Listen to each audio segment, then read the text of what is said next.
Hello friends, எல்லாரும் எப்படி இருக்கீங்க?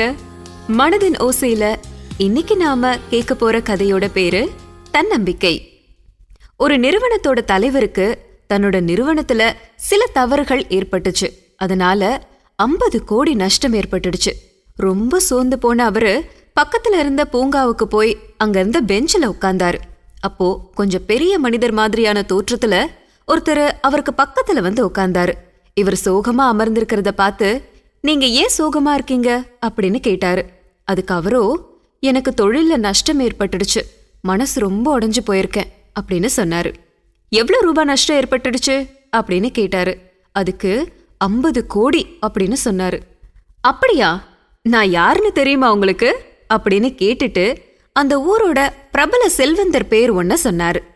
அசந்து போயிட்டாரு இந்த கம்பெனி ஓனர்.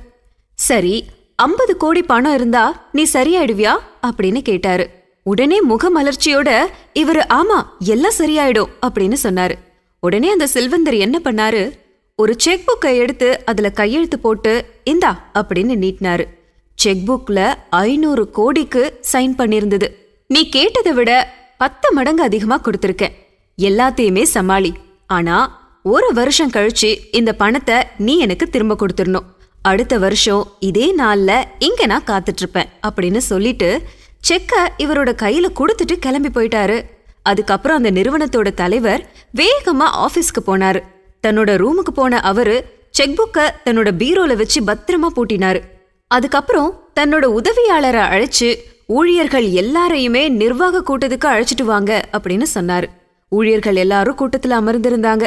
இந்த நிறுவனத்தோட தலைவர் பேச ஆரம்பிச்சாரு. நண்பர்களே, நம்ம நிறுவனத்துல 50 கோடி நஷ்டம் ஏற்பட்டுச்சு. ஆனா இப்ப என் கையில 500 கோடி ரூபாய் இருக்கு. ஆனா இந்த பணத்தை நான் தொடமாட்டேன். இந்த நஷ்டம் ஏன் ஏற்பட்டுச்சு, எதனால ஏற்பட்டுச்சு அப்படின்னு ஆராய்ச்சி பண்ணி அத சரி பண்ணி இந்த நிறுவனத்தை வெற்றிகரமா செயல்படுத்த நீங்க எல்லாரும் ஒத்துழைப்பு கொடுங்க அப்படின்னு கேட்டாரு. அதுக்கு பிறகு வேலைகள்லாம் வேக வேகமா நடந்துச்சு. தவறு கண்டுபிடிக்கப்பட்டு களையப்பட்டது. அதுக்கு பிறகு எல்லா ஊழியர்களையும் சரியா ஒத்துழைக்க வச்சாரு. அவரோட பேச்சு, மூச்சு, செயல், சிந்தனை, தூக்கம் எல்லாமே அவரோட தொழிலை பத்தி தான் இருந்துச்சு. சரியா 1 வருஷம் கழிந்தது. கணக்குகள்லாம் அலசப்பட்டுச்சு. இவருடைய நிறுவனம் ரொம்ப சரியா 550 கோடி ரூபாய்கள் லாபம் ஈட்டி இருந்தது. அடுத்த நாள் விடியல் காலை அந்த செல்வந்தர் கொடுத்த 500 கோடி ரூபாய்க்கான செக்கை எடுத்துக்கிட்டு அந்த பூங்காவுக்கு போனாரு. போன வருஷம் உட்கார்ந்த அதே பெஞ்சில உட்கார்ந்தாரு. காலை நேரம்ன்றதுனால பனிமூட்டத்தோட காணப்பட்டுச்சு.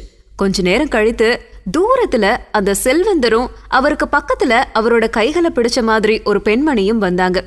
அந்த பனிமூட்டத்துல 2 பேரும் வர்றத இவர் பார்த்தாரு.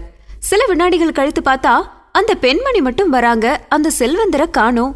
அவங்க கிட்ட போய், உங்க கூட வந்தவர் எங்கம்மா அப்படின்னு கேட்டாரு.